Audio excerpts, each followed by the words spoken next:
Antes de mais, eu estava pensando sobre a fé dos apóstolos.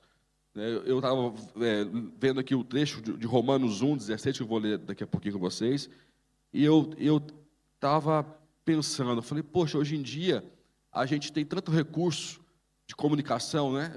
Você envia um e-mail, você quase que tem certeza de que alguém vai receber aquele e-mail.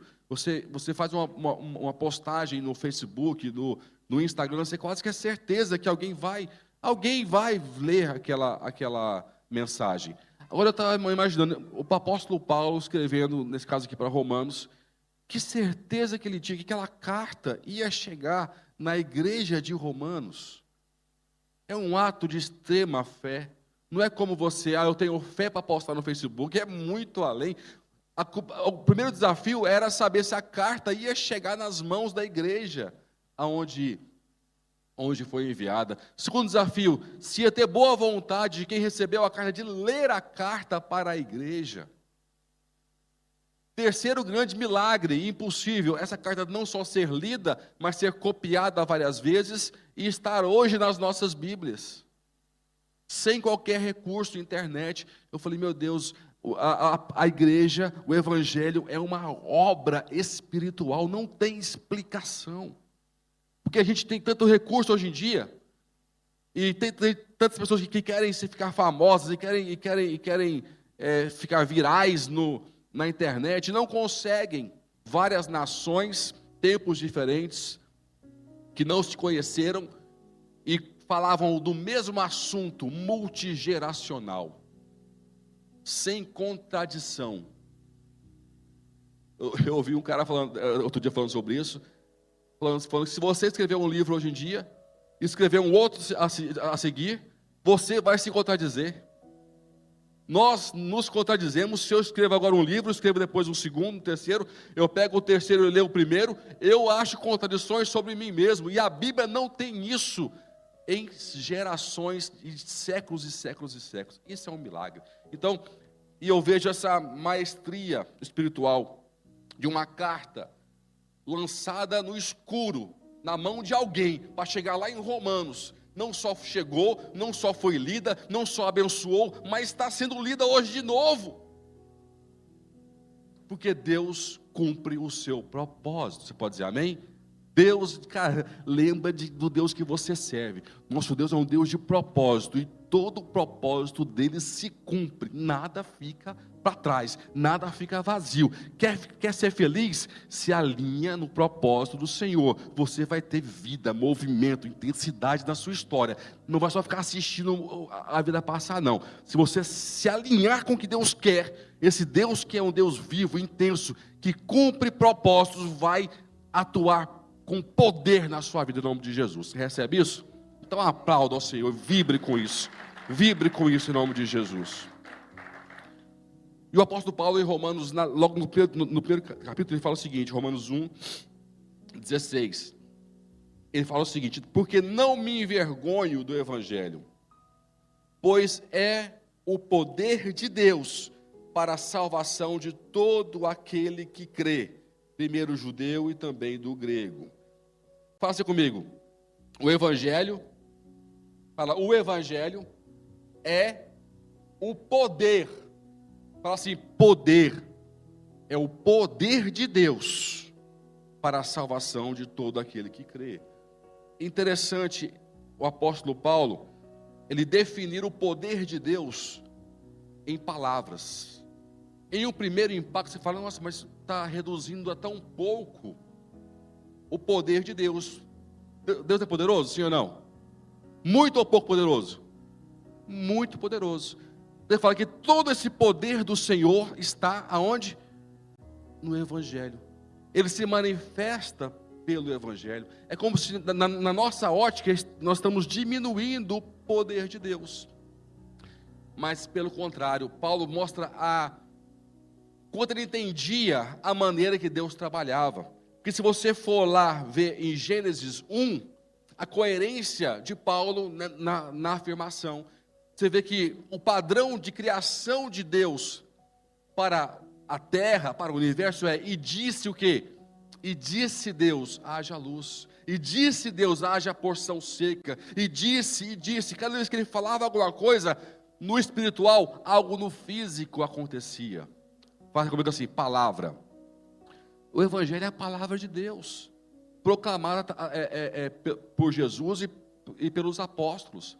É a palavra. Então, olha como é que Deus é perfeito, e Ele não foge do padrão. Está aqui a coerência de Gênesis, lá Moisés, 1000 anos antes de Paulo, já relatou que Deus criou tudo pela sua palavra. E Paulo, 1000 anos depois, fala, o Evangelho é o poder de Deus. Porque Deus, quando quis criar o mundo, Ele abriu a boca e falou. Quando Ele quis implantar um reino, Ele usou a mesma ferramenta, que foi o quê? A sua palavra. Ele não mudou a ferramenta que Ele criou o universo, que foi a sua palavra, Ele transportou para o Evangelho, do qual nós somos o quê? Portadores, interlocutores, instrumentos de Deus em suas mãos, para que o poder de Deus possa chegar na vida de alguém. Essa é a maneira que Deus usa para transformar o mundo físico. E em ambos os casos, quando Deus fala, ou no mundo espiritual, como foi para criar o mundo, ou através de nós, pelo Evangelho, há mudança, há alteração no mundo físico. Quem pode dizer amém? Há e sempre haverá alteração no mundo físico, não é? Então, quando Deus quis criar o reino dele, Ele também usou a palavra que nós chamamos hoje de Evangelho, né? Evangelho. Então, o Evangelho é o poder de Deus, e ele provoca mudança, e não apenas requer mudança. Eu descobri isso. O Evangelho, ele não é apenas uma doutrina qualquer, ele é um poder de Deus. É muito mais forte. Quando você coloca assim, é muito mais forte. Ele não é apenas mais uma teoria levantada, ele não é apenas mais uma linha de pensamento. Ele não é uma linha de pensamento, ele é o poder de Deus. Eu estou iniciando um trabalho que eu estou adiando há um tempão fazer, que é compilar uma obra onde eu mostro quem Jesus não pode ser. E de forma acadêmica, né? Pegando pessoas céticas, ateus, muito bem informados, inteligentes, com argumentos inteligentes, e pegando esses argumentos, estudando de forma acadêmica, como mostrar que Jesus não pode ser, por exemplo, um filósofo, não pode, por exemplo, ser um político. Se você for pegar na filosofia, a filosofia é a arte do amor ao pensamento, respeito ao pensamento. Isso é filosofia. E a filosofia, ela trata o tema da verdade, sempre tratou. Todos os filósofos passam ali pelo tema da verdade. Mas nenhum filósofo disse, eu sou a verdade. Até pode ter dito, eu sei a verdade, eu descobri a verdade. Mas nenhum disse, eu sou a verdade. Jesus disse, eu sou a verdade. Então logo ele tá fora do segmento de filósofos. Por mais que ele tivesse boas ideias ou bons pensamentos, ele fala, eu sou a verdade. Eu sou o caminho. Eu sou a vida. Ninguém vem ao Pai a não ser por mim. É muito singular isso. Ninguém no mundo disse, eu sou a verdade, gente. Ninguém no mundo disse isso. Eu sou a verdade, Jesus disse. Eu não sei a verdade, eu não tenho a verdade. Eu sou a verdade. Por isso que fala, o Evangelho é o poder, é isso aí. Ele é o poder de Deus, não é uma linha de pensamento, não, ele é o poder, é a intensidade do Senhor concentrada em revelações. Então o Evangelho, que é o poder de Deus, ele não apenas requer mudanças em nós, ele provoca mudanças em nós. Não confunda nunca exigir, requerer algo com provocar algo, é diferente. Quando eu exijo, quando eu estou requerendo algo, isso é mais algo sobre religiosidade. A religião, ela requer, a religião, ela exige. O Evangelho, ele provoca. O Evangelho, ele leva à ação, ele leva à mudança. Você vê a diferença? A religião, ela fala, você tem que ser assim. E você passa a viver segundo uma regra. e não segundo uma transformação. A religião leva à religiosidade, que não salva ninguém. O que salva? É eu ser provocado pelo poder de Deus que me leva a ser transformado, que me leva a ter mudanças. Então, exigir é igual religiosidade, provocar, levar à ação é igual espiritualidade. O evangelho é o poder de Deus que nos leva à mudança. Um padrão que existe, você pode estudar isso com os seus amigos, nem precisa de longe não, basta ir com os seus amigos, pessoas perto de você. Um padrão que existe é pessoas começarem a agir de forma diferente que você nunca imaginou, porque ela conheceu a Cristo. Quem aqui já ou viveu isso, ou já identificou isso em alguém, quando passou a ler mais a Bíblia, ou se converteu, ela passou a ter um novo comportamento naturalmente. Quem aqui já viu isso?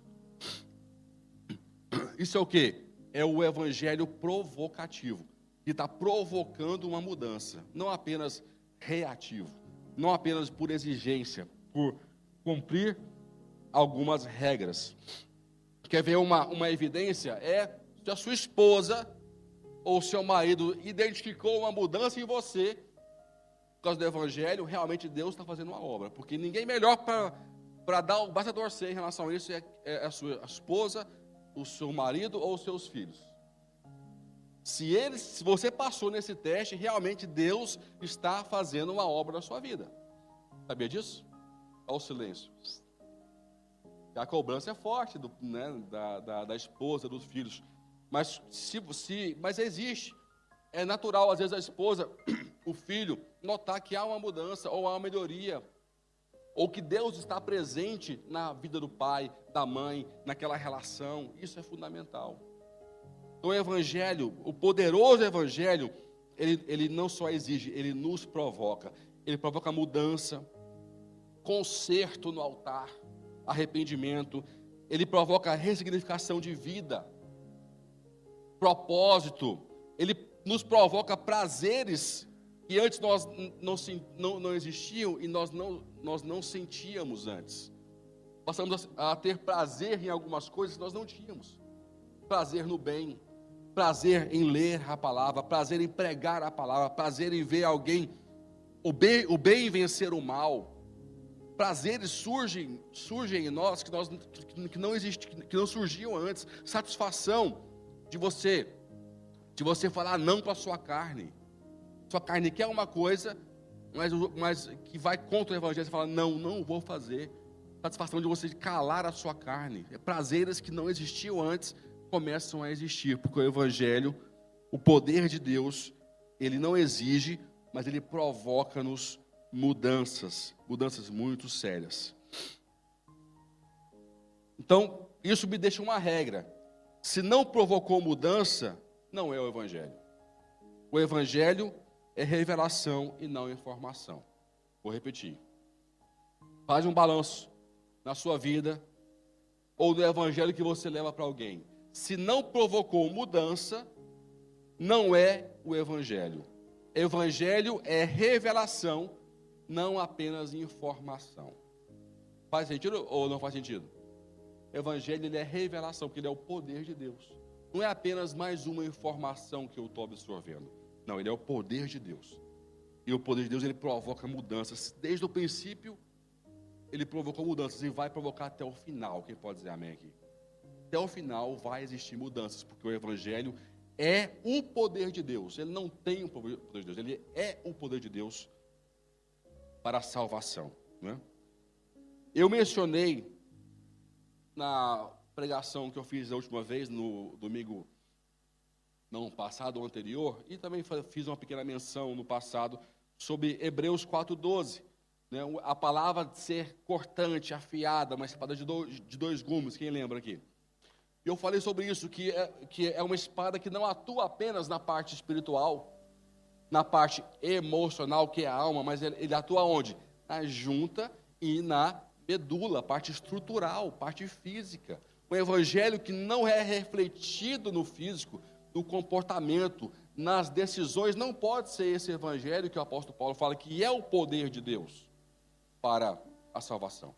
Não pode ser esse evangelho. Porque foi esse que ele conheceu, foi esse que ele pregou. Ele fala dele mesmo, ele fala: eu era um assassino, perseguidor de cristãos, eu queria pôr todo mundo na cadeia, mas tive um encontro com esse poder de Deus, com esse evangelho, e me tornei alguém servidor da causa, servidor do evangelho. Ele era o resultado dessa provocação do evangelho, da provocação do poder de Deus, uma mudança, um homem que era duro, ele era implacável. Estudem a biografia de Paulo, ele era implacável, continuou sendo implacável como? No amor depois. Ele era implacável para prender, para arrastar, para matar, para condenar, ele era implacável. E Deus trouxe esse dom dele, que era uma maldição antes, para ser implacável na pregação, implacável no amor, implacável, imparável, imparável. Tanto é que Paulo não é o nome dele é Saulo. Paulo é o nome que ele aceita, porque tem mais a ver com a parte física dele, característica de pequeno, humilde, servo. Ele fala: não, eu não sou mais Saulo, eu sou pequeno, eu sou Paulus, pequeno, humilde, insignificante. O que eu tenho em mim que é significativo é o evangelho, porque é o poder de Deus para a salvação. A mudança que eu vivi, eu quero ver nas pessoas que estão ao meu lado. Você pode dizer isso para alguém? Você pode hoje olhar para você e falar isso, como Paulo falava: a mudança que eu vivi, eu quero ver em alguém ao meu lado. Esse é o evangelho. É quando eu desejo que alguém viva aquilo que eu vivi ou que eu estou vivendo. Mas como eu posso desejar isso para alguém se eu não estou ainda vivendo uma mudança, um impacto? Será que o evangelho é só uma informação que você vai analisando, criticando, ou é o poder de Deus que entra, que muda, que transforma, que aquece o coração, que te purifica de todos os pecados, que te salva, meu irmão, que te salva? Esse era o evangelho que o apóstolo Paulo conhecia, não é? E vamos lá para Lucas 5, que é o versículo básico que eu quero falar com você hoje, que fala sobre isso, sobre estrutura. Um evangelho que muda, que atua na estrutura, que atua no real, no físico. Não pode ser só abstrato. Olha para cá. Não pode ser só abstrato, meu irmão. Tem gente que vive um evangelho que é só no mundo da lua. O evangelho da Bíblia não é só no mundo da lua. É no mundo real, é no mundo físico, é no mundo prático. Eu li um dado ontem preocupantíssimo. Uma das maiores igrejas que foi para nós referência, que é da Coreia, quem que já ouviu falar da Coreia do Sul, né? Lá tinham 3 grandes igrejas. Uma tinha quase 1 milhão de membros, não é visitantes não, membros. E tinham mais 2 com quase 500 mil membros. Então tinham 3 igrejas que as 3 somadas tinham mais ou menos quase 2 milhões de membros. Só 3 igrejas na Coreia do Sul. Então essa igreja, ela inspirou o mundo inteiro.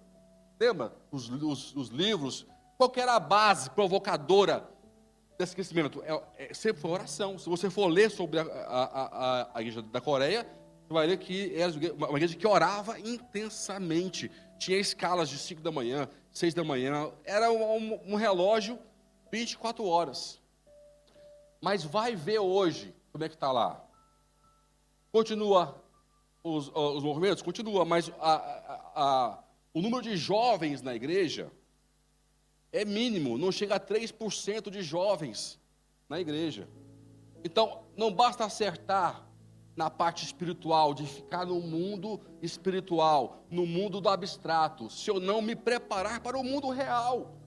Eu fiquei muito top no espiritual, fiquei muito top no mundo da oração, mas depois eu esqueci dos meus jovens, da parte prática, a parte que atrai, que mantém, que forma o jovem. 3% hoje. Hoje eles têm que se redescobrir, eles têm que continuar o que faziam, que é uma prática inegável. A oração funciona, ela move o céu, move a terra, é a palavra proferida a Deus, ao mundo espiritual, é um fato, mas tem que ter mudanças na estrutura real, para os nossos jovens não se perder.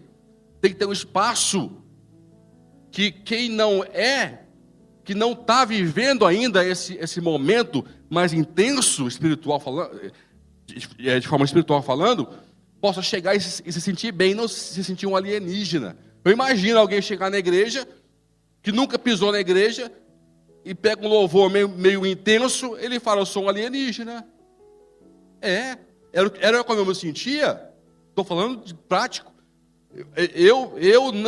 Eu adiei a minha conversão, podemos dizer assim, porque eu me sentia um alienígena dentro da igreja. Aquele espaço não era meu.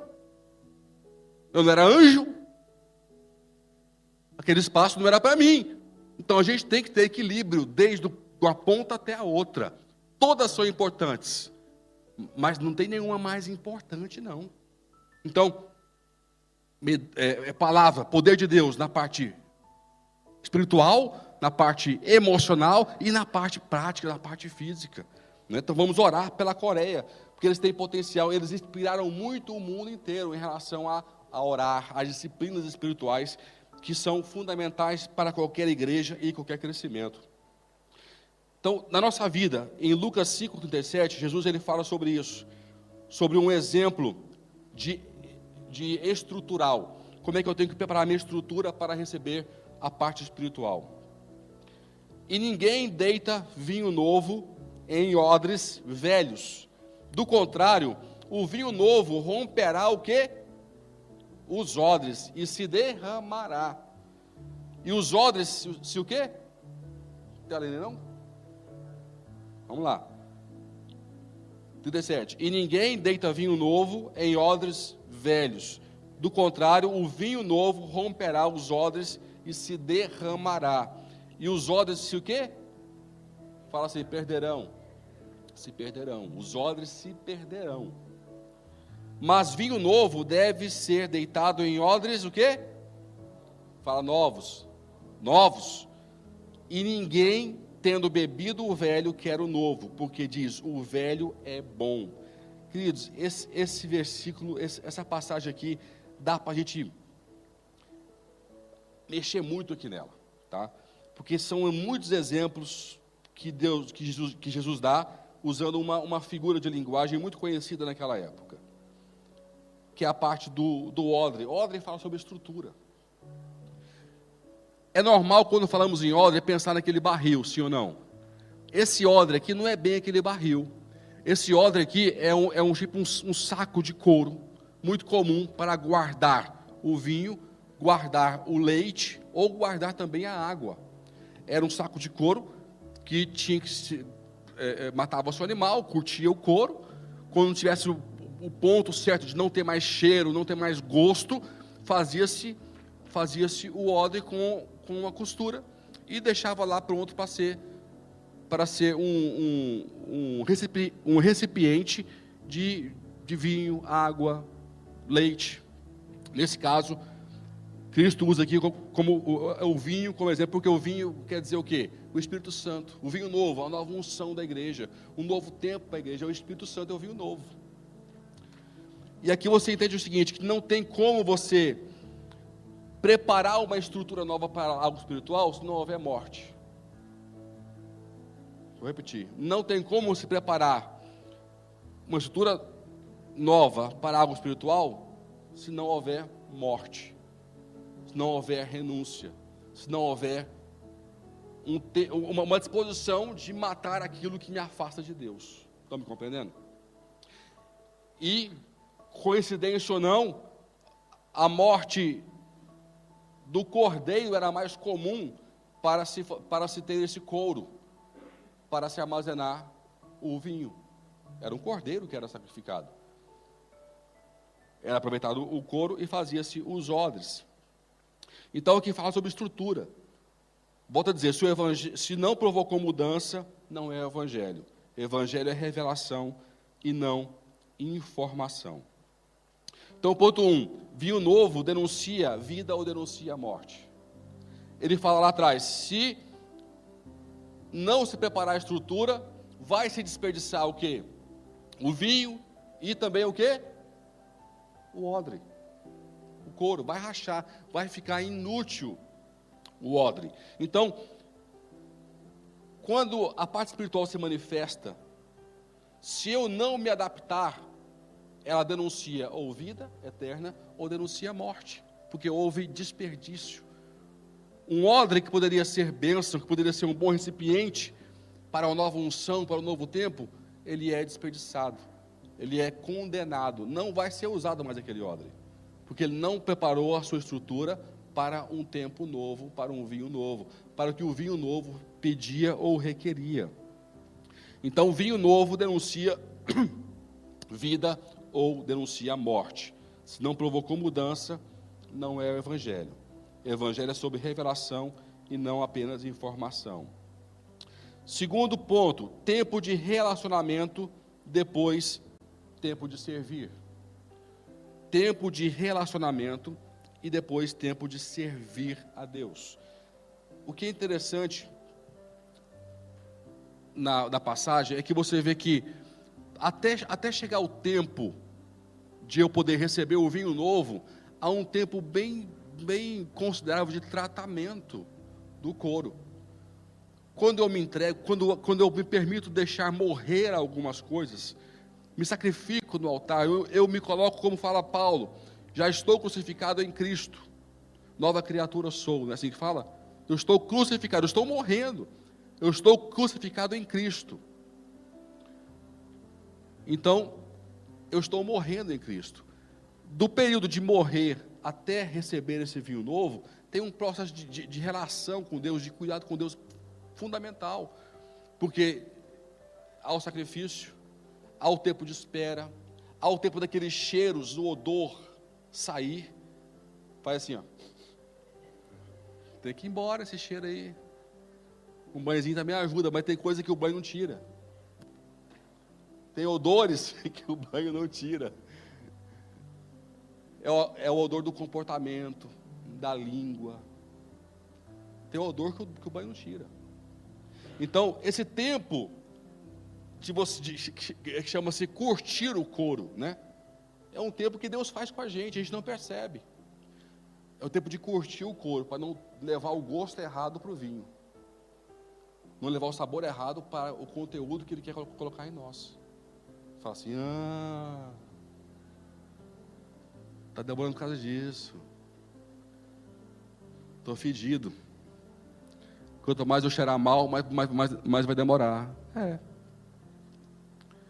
Deixa o Senhor curtir você.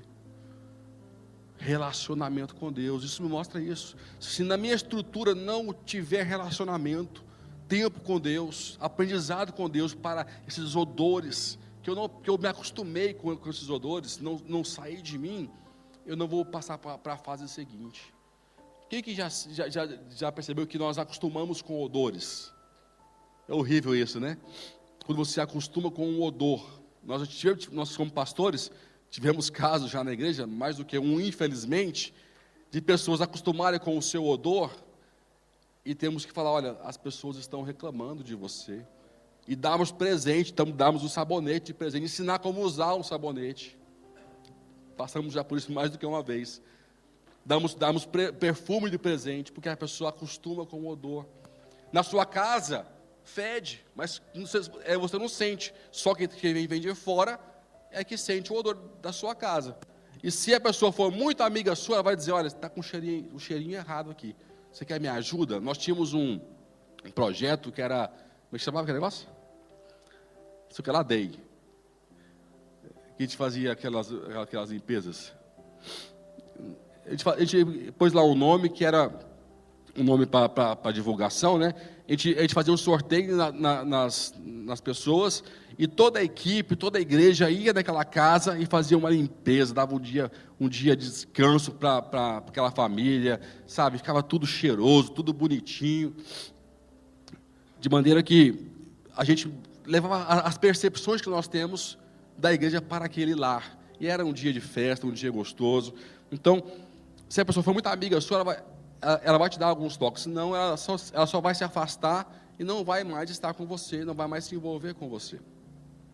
Então, tempo na minha estrutura para que Deus possa mudar algumas realidades é fundamental para que o Evangelho seja esse poder de Deus que traz transformação. Outro fato é que isso aqui está só em Lucas. Eu achei interessante isso. Quando eu li Mateus, não tinha esse comentário, e em Marcos também não tinha. E Lucas, ele fala o seguinte no finalzinho: ninguém, tendo bebido o velho, quer o novo, porque diz, o velho é bom.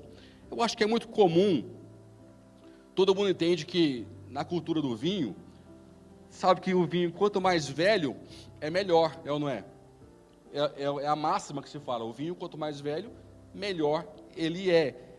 E o único evangelho que registra isso é o de Lucas, não é Marcos e não é Mateus. Talvez Marcos e Mateus entendiam que a tônica da mensagem era apenas mostrar a relevância do Espírito Santo na vida de cada pessoa, e como eu tinha que ser transformado para receber o Espírito Santo. Como Lucas não foi apóstolo, ele fez um trabalho acadêmico praticamente, ele fez uma pesquisa de campo.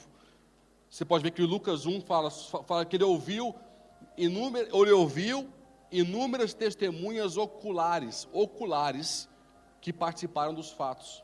Então, o olhar de Lucas não era igual ao olhar de Marcos e o olhar de João e de Mateus, porque ele foi investigar, ele foi ouvir cada um.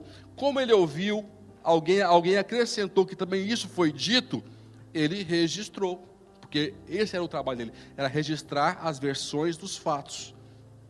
Então, não é porque Marcos não menciona e Mateus não menciona que Cristo não disse isso.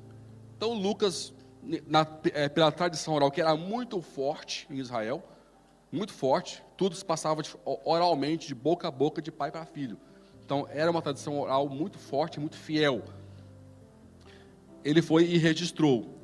E por que isso aqui é importante? Porque o vinho velho, para ser bom, ele um dia teve que ser novo. O vinho velho, que todo mundo elogia, um dia ele foi um odre novo. Ele foi o que? Um vinho novo. Todo vinho velho excelente, ele um dia foi um odre novo e foi um vinho novo. Ele só é velho e bom e querido e desejado porque ele se submeteu ao processo de ser novo, tanto como odre, como vinho. E por que o vinho novo, o vinho velho é melhor? Porque agora que já não tem odor, escuta isso, já não tem odor no odre, já não tem mais nada que compromete o conteúdo, começa a haver um equilíbrio entre o vinho e o couro, ou até o barril. Quando você toma um vinho e sente o gosto do barril, é porque houve transmissão de sabor do carvalho, por exemplo, para o vinho. Há um rebalanceamento ali nos sabores. Por isso que o vinho passa o tempo, ele absorve as características ou do barril, ou do couro, e aquilo é excelente para quem aprecia. E isso é fundamental, por isso que o vinho velho é melhor, e ele refere aqui, porque eu vou ser excelente quando eu deixar o processo inteiro acontecer. Deus, ele me lava com seu sangue, ao sacrifício, ele tira os odores, ele curte, ele põe o conteúdo e ele deixa você esperar. A pressão ali começa a trabalhar, até o ponto de você ser querido, excelente, desejado por todo o mundo, porque Deus colocou em você a sua própria natureza. Já não sabe o que é o que é odre e o que é vinho. É uma coisa só. É uma coisa só. Quem aqui quer ser uma coisa só com o Senhor? Uma coisa só com o Altíssimo, com o Senhor? Esse é o propósito, é ser uma coisa só. Nós estamos todos trabalhando para esse propósito, cada um numa fase. Uns estão morrendo, outros estão fedendo, outros já estão excelentes. Mas estamos todo mundo no mesmo caminho, cada um numa fase. Então, passa pela morte logo, passa um perfume do Senhor e vamos viver o melhor de Deus em nome de Jesus. Você pode dizer amém? Você pode aplaudir o Senhor bem forte? Então achei isso muito interessante, porque é o único evangelho que fala que evidencia o fato de que o velho é melhor. Mas ele fala, mas eu não quero que você aplauda o velho. Eu quero que você seja o novo hoje, para um dia você ser velho, ser experiente. Mas também tem uma outra mensagem aqui. Não abra mão do novo de Deus hoje, porque está confortável com o antigo. É ambígua a mensagem. Porque às vezes você tem uma proposta nova de Deus hoje que pede algo mais de você. Você fala assim, não, mas eu estou bem assim, eu tenho já uma rotina, eu não quero mais. Ah não, porque você está olhando para o velho. Você não sabe o potencial que vai ser o seu novo hoje, daqui a 2 anos, 3 anos, no amanhã. Você não sabe o potencial dele. E está abrindo mão de algo que pode ser singular, pode ser único. Pode ser único na sua vida. Fala assim, ó, ninguém tendo bebido o velho quer o novo, porque diz, o velho é bom. Então, isso pode ser também ruim, porque eu olho mais para o passado, e me contento com o passado, me contento com o que eu já vivi, com o que eu já tive com Deus, experiências com Deus do passado. Aquilo é tudo para a sua vida. Não, Deus tem mais, gente. Você pode dizer amém? Deus tem mais, Deus tem algo novo. Olha, eu estou sendo muito incomodado. Eu tenho 20 anos servindo a Deus, e Deus quer colocar coisas novas na minha vida que exigem muito de mim. Coisas que eu não estou com muita vontade de fazer. Estou vivendo isso. Isso vai sempre existir. Entendeu? Deus quer me dar mais coisas, quer me desafiar para coisas maiores. E eu falo, não, Senhor, mas está bom o que foi feito até agora. Mas a razão fala, não, você tem que abrir mão, você tem que se esticar. Porque toda vez que Deus quer te dar algo novo, Ele fala, eu te dou algo novo, mas me dá o quê? A sua estrutura. Me dá o seu tempo. Me dá o que está na sua mão. Eu dou o que está comigo, mas me dá o que está na sua mão. Me entrega. Dá para cá. Senão, se você não der para cá, o que está aqui não vai para aí. Então eu penso, se eu continuo sendo desafiado desde a minha conversão até hoje, não vai ter fim mais. Então esse é o processo, quero te dizer isso. Não adie fazer o que é correto. Entrega na mão do Senhor. Amém? Entrega na mão do Senhor o que Ele está pedindo. Então o Evangelho, ele deve alterar a estrutura. Se ele não provocar mudança, ele não é Evangelho. Então, quais são as alterações que ele costuma tocar na estrutura? Lá, no mesmo capítulo, em Lucas 5, no versículo 4 e no versículo 11, nós vemos o encontro de Jesus com Pedro e com Tiago. E você vê que Deus, nesse encontro, Ele abala a estrutura da lógica de Pedro, de Tiago e dos pescadores. Então, um dos aspectos que tem que ser alterado ou impactado em nós é a nossa lógica estrutural. Que lógica é essa? Se você for lá ler, eu não vou ler aqui para não gastar muito tempo. Se você for ler, Cristo, ele pede para usar o barquinho para pregar. Alguns devem lembrar da história. Ele chama o barquinho e tal, e depois ele começa a ver ali, os caras ali meio desnutridos, cansados, barco vazio, sem peixe nenhum. Esses caras estão tudo derrotados, mas deixa estar. Eu preguei minha palavra, ele sacou que eles passaram a noite todinha e não tinha um peixinho, um lambari, uma sardinha, não tinha nada no barquinho. E aí começa o quê? A pedir espaço na lógica de Pedro. Olha, Pedro, joga a rede, prepara a rede e joga aí. Ele, Pedro, com educação, Senhor, sabe o que é? Passamos aqui a noite toda, não pegamos nada, nós estamos muito longe do fundo. Tipo assim, fica na sua, prega aí, que é o seu trabalho, e pescar aí comigo, porque eu sou, desde criancinha, pescador. Não entra no meu ofício. Foi isso que Pedro quis dizer. Olha, Pedro, fica no seu trabalho, estou te ajudando, e eu fico no meu. Só que Cristo vai além, não. Faz segundo a minha palavra, lança. E Pedro fala, tá bom.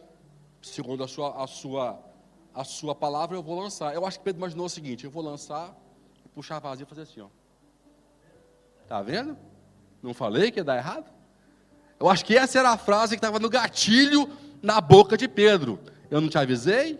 Aqui eu conheço, nasci aqui, desde pequenininho pescando. Estava ali, né, Tiago? Prontinha a resposta. Igual o Tiago sempre tem uma. Pronta a resposta. Aí quando ele sentiu assim, sentiu pesar, opa, engoliu a resposta e teve que engolir já com orgulho. Ó, me ajuda aqui, chama outro barquinho. Então a lógica dele foi alterada. Espera aí, é possível pescar no raso? De maneira que não cabe no meu barco, eu chamo mais um e quase vai os dois a pique?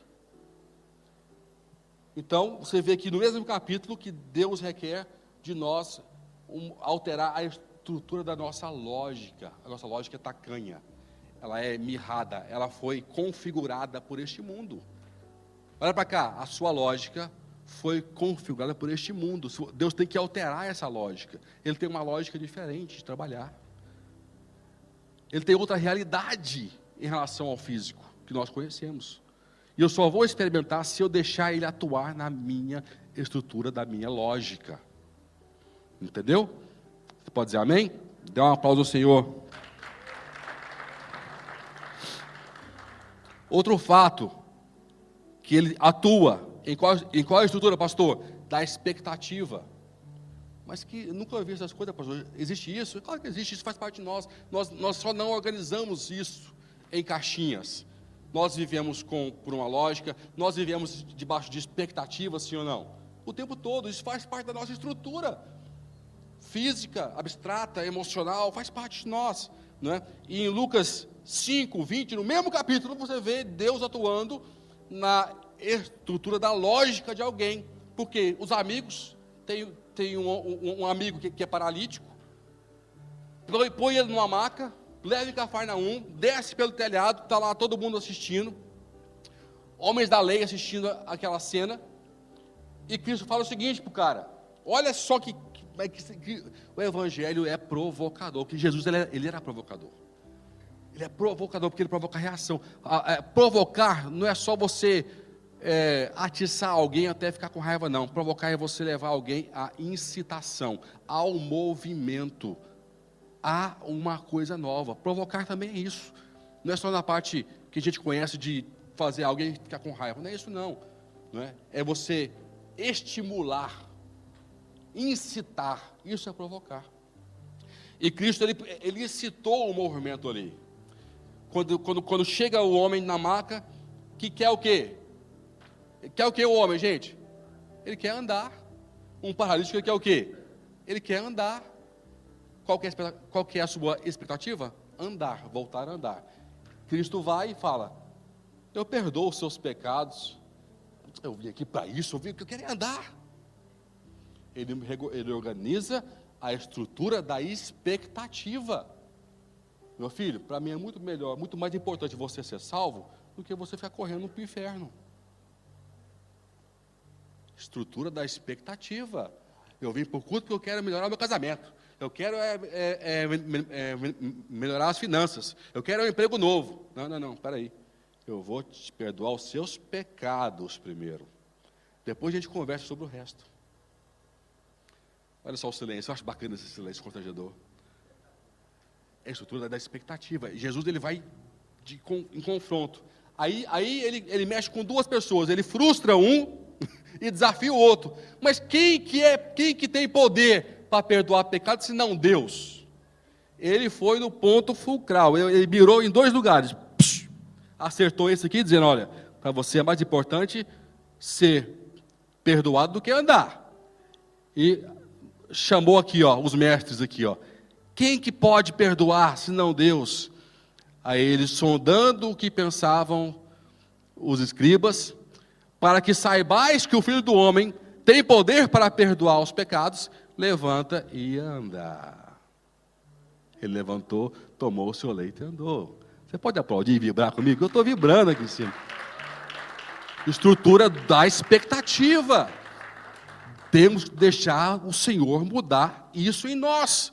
nós temos expectativas erradas. A gente vem para o altar com expectativas erradas, que não estão em sintonia com o que Deus quer fazer em nossas vidas. Ele quer primeiro te perdoar, meu irmão, ter um encontro com você, te salvar. O resto é resto, vai acontecer, porque o cara andou, amém ou não? O cara andou, mas deixa Deus fazer o que Ele quer fazer na sua vida. Outra estrutura, do olhar. Mateus, no mesmo capítulo, gente, Mateus 5, 27, ele enxerga em Levi algo que ninguém enxerga, em Mateus. Ele escolhe alguém que ninguém escolheria para o ministério.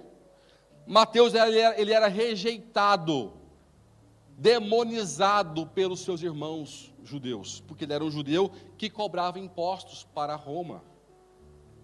E Jesus, ele mostra o paradigma do olhar, de enxergar mais do que o óbvio mostra, mais do que o mundo me ensinou a julgar, medir, não como o mundo mede, medir com o olhar de Deus. Ele enxergou em Mateus uma sede, achou em Mateus um espírito aberto para aprender, e chamou Mateus. E nós hoje somos ensinados a julgar pelo carro que a pessoa anda, pela roupa que a pessoa veste, pela forma que a pessoa fala, e nosso olhar nos trai constantemente. Isso aqui é a mais fácil de se aprender. Nada te trai mais do que o seu próprio olhar. Nada pode te trair mais do que o seu próprio olhar. O olhar trai o tempo todo, engana o tempo todo. Então, busque alterar os seus olhos, a sua visão, baseado no Evangelho de Cristo, porque você vai errar menos, vai julgar diferente. Não é julgar menos, julgar diferente. Podemos falar sobre isso um outro dia, hoje não dá tempo. Porque mas o Evangelho não julga, não julgais para não ser julgado, tira a trava do olho do seu irmão, depois mexe na sua. O Evangelho não fala que você não deve julgar, fala julgais mal, não julgais segundo a reta justiça. Há uma maneira certa de julgar, de olhar. Jesus julgou Mateus, julgou a reta justiça, achou pelo Evangelho em Mateus um potencial. Então não é errado julgar, não, é errado julgar na perspectiva do homem, não pela reta justiça de Deus. Quem pode dizer amém? O diabo usa muito isso aqui, não vamos julgar, não. Vamos julgar na reta justiça de Deus. E na boa, essa justiça, ela sempre perdoa, sempre ama mais, abraça mais, inclui mais do que exclui. Simples assim. Então, Deus atuou no olhar. Para terminar, do relacionamento. No mesmo capítulo, 5:31, ele sentou com os publicanos, prostitutas, cobradores de impostos, e se relacionou com eles. Vamos ler isso aqui? Lucas 5:31, por favor. Pode pôr aí, Lucas 5:31. Jesus lhes respondeu: os sãos não precisam de médico, mas sim os doentes. Por quê? Porque ele foi criticado pelos mestres, que ele sentava com os publicanos e cobradores de impostos. Então ele mostrou que o Evangelho, ele atua na forma com quem eu me relaciono e com quem eu me relaciono. Então deixe o Senhor atuar de forma integral na sua vida, em nome de Jesus. Eu volto a dizer, se não provocou mudança, não é o Evangelho. Evangelho é revelação e não informação. Evangelho é revelação e não informação. Ele é o poder de Deus para a salvação. Deixa esse Evangelho fazer o que ele propôs. Sacrifício. Faça comigo, sacrifício. Fala assim, odor. Fala assim, Espírito Santo. São as fases, né? Eu tenho que me renunciar, deixar o Senhor remover de mim o que está errado, estar formatado, preparado para quando for necessário ter a unção nova e depois receber a unção, receber o poder de Deus em minha vida. Mas lembre-se que o processo começa lá no comecinho, na morte do meu eu, na morte da minha carne, na morte dos meus conceitos, das minhas verdades. Lembre o seguinte, Jesus não disse, eu sei a verdade. Ele disse, eu sou a verdade. Então, você não tem que saber a verdade, você tem que ter a verdade. Se Jesus ele é a verdade, eu posso ter a verdade e não saber a verdade. Entendeu? Pastor, qual é a verdade? Eu não sei, mas eu tenho a verdade, porque eu tenho Jesus. Ele é a verdade, Ele é o caminho, Ele é a vida, e por isso eu vou para o Pai. Porque eu sei que Ele é a verdade, e eu tenho a verdade porque eu tenho Jesus. Eu sei o caminho, porque Ele é o caminho. E eu tenho vida, porque eu estou nele, e Ele é a vida. Ele é a própria vida. Caminho, verdade e vida. Ele é essas coisas. Então eu tenho que ter essas três coisas. Se Ele é essas coisas, e eu tenho Cristo, eu tenho a verdade, eu tenho o caminho e eu tenho vida em mim, porque eu estou em Cristo. Nova criatura sou. Você pode dizer amém? Nova criatura sou. Tudo se fez novo. Assim fala a palavra de Deus. Fique em pé onde você está. Quero orar com você. Quero abençoar a sua vida. Eu quero orar para que Deus possa, para que o Evangelho se manifeste de maneira que essas áreas que eu mencionei e muitas outras que eu não falei aqui possam ser impactadas, provocadas pelo Evangelho de forma positiva, de forma intensa. Que a sua lógica venha a ser mudada. Você pode dizer amém? Que a sua expectativa venha a ser a correta. Que o seu olhar venha a ser transformado. Que o seu relacionamento venha a ser pautado pela palavra de Deus, não pelas suas emoções ou ambições, mas pelo Evangelho de Cristo Jesus. Em nome de Jesus. Hoje nós também estamos entregando nosso jejum. Hoje é dia 10, não é isso? Então nós vamos também orar entregando esse jejum pelas causas da igreja, as causas dos membros da igreja, nossos alvos de avanço, de crescimento ministerial, estão sendo colocados nesse jejum. Nós vamos hoje estar orando, entregando esse tempo que nós fizemos de jejum com o Senhor, amém? Mas feche seus olhos onde você está, e comece agora a falar com Deus. Deus, obrigado por essa palavra, e eu vejo, Pai, que eu tenho que deixar o Senhor agir em muito mais áreas que eu nem imaginava, que eu não tinha permitido o Senhor entrar ainda. Tudo que eu acho que é impossível é porque o Senhor não agiu na lógica ainda. Então, Senhor, age na minha lógica, porque se o Senhor mexer na minha lógica, nada mais vai ser impossível na minha mente. Só parece grande demais, só parece impossível demais, porque eu não deixei o Evangelho entrar na minha lógica. Atua na minha lógica, em nome de Jesus. Senhor, atua na minha expectativa. Aquele jovem queria tanto andar, queria tanto um objetivo, que ele esqueceu que era importante, ou mais importante, ser perdoado. Nós aprendemos hoje com ele, Senhor. Nós temos muitos sonhos, nós temos muitos objetivos que às vezes vêm à frente daquilo que realmente é importante, que é ser salvo, ser perdoado pelo Senhor, conhecer o Teu Evangelho, ser impactado pelo poderoso Evangelho de Cristo, que é poderoso para salvar. Atua, Senhor, na nossa expectativa, que possamos rever as nossas prioridades. Atua no nosso olhar. Nós somos traídos constantemente, Senhor, no nosso olhar.